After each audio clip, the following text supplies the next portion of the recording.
ஏய் என்ன கல்யாணம் காய்ச்சி எடுக்கிற வேலைக்கு புதுசாக இன்றைக்கி தான் பார்க்குறோன்னே. ஆமாண்ணா, நான் வேலைக்கு புதுசு இன்றைக்கி தான் சேர்ந்தோம். நீங்களும் இன்றைக்கி தான் சேர்ந்த மாதிரி இது புதுசாக தெரியுது. ஆமாம், நானும் இன்றைக்கி தான் வேலை செஞ்சேன்னா கல்யாணம் காய்ச்சி எடுக்கல. ஓனர் இல்லைன்னா ஆள் வேறு இல்லைன்னா இப்படி 100 செலவு எடுத்துக்கணும். சரியா?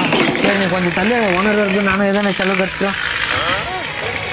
ஓனர் ஏன்னா நீங்கள் அதிகமாக தலைக்கு கொலாயிர மாட்டேங்கிறீங்க. ஓனரா?